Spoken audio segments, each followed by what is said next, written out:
ছোট ভাই বোনদের জন্য বড় বোনের সুখ শান্তি বিসর্জন।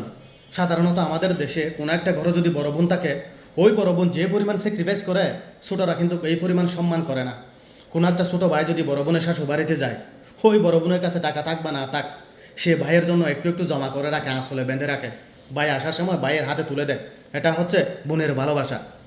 সেক্ষেত্রে যদি মা হারা হয়, ওই বোন কতটা স্যাক্রিফাইস করে, এই বোন কতটা সুখ শান্তি বিসর্জন দিয়ে ভাইদেরকে বোনদেরকে আগলে রাখে। তাদের ঘরে যখন সৎ মা আসে, দুপুরবেলা ছোটো ভাইটাকে খাবার দিয়েছে পরিত্যক্ত অবস্থায় প্লেটের মধ্যে, ওই বোন স্কুল থেকে আসছে বড় বোন, আর বড় বোন এটা দেখে সে চোখের পানি রাখতে পারে নাই। সে কাঁদতে কাঁদতে তখনই ডিসাইড করছে যে আমি বিয়ে করব না, আমি এই ঘর ছেড়ে কোথাও যাব না। আমি যদি এই ঘর ছেড়ে যাই, আমার এই ছোটো ভাই ছোটো বোন না খেয়ে মরবে, অনাহারে মরবে।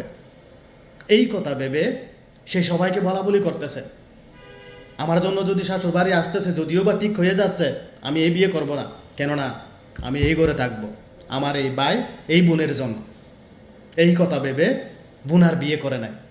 বড় ভাইরা যখন বাবারা যখন চাপ দিচ্ছে বোনকে, না তোকে বিয়ে করতেই হবে, তখনই ওই বোনটা ডিসাইড করে সেই একটা পার্শ্ববর্তী কাজিন পরিচিত কাউকে বিয়ে করবে।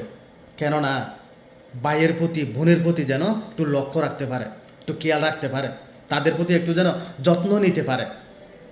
এই কথা ভেবে ওই বড় বোনটা এমন একটা লোককে বিয়ে করছে, ওই লোকটা ভালো না জেনেও কিন্তু বিয়ে করছে, তার জীবন বিসর্জন দিয়ে দিয়েছে ছোটো ভাই বোনদের জন্য।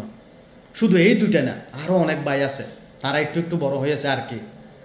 অনেকটা বছর পেরিয়ে যাওয়ার পর সব ভাই কিন্তু বিদেশে চলে গেছে।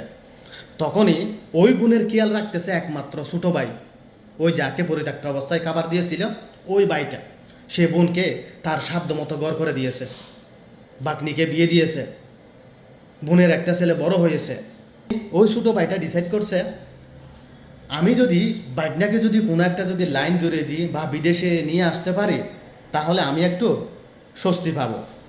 আমার দুইটা ফ্যামিলি একার পক্ষে চলা তো সম্ভব না, এটা তো সবার ক্ষেত্রে। তখনই ওই ছোটো ভাই টাকা জমা করে, ওইখানে যে বড় ভাই ছিল আরও, তাদেরকে টাকা দিয়েছে যে একটা বিষা নেন, আমার বাইকনাকে নিয়ে আসেন, তাদের সংসার চালানোর জন্য বাইনাই যথেষ্ট হয়ে যায়। এই কথা ভেবে বিশাল টাকা দেওয়ার পরে আজকে কালকে পরশু এইরকম করতে করতে অনেকটা দিন হয়ে গেছে, আজ পর্যন্ত ওই বাইটা ওই টাকাগুলা ফেরতও দেয় নাই, বিষও দেয় নাই। মানুষ এমন কেন হয়? এটা বাই না, এটা বোন না। এই বোন কত স্যাক্রিফাইস করছে তাদের জন্য ছোটোবেলা। দোয়া করি পৃথিবীতে ভাই বোনদের ভালোবাসা যেন এমন না হয়, এই টাকা পয়সার কারণে যেন ভাই বোনের সুন্দর সম্পর্কটা যেন নষ্ট না হয়, এই কামনাই করি। সবাই ভালো থাকবেন, সুস্থ থাকবেন। আসসালামু আলাইকুম। আর ওই বোনের জন্য দোয়া করবেন অবশ্যই।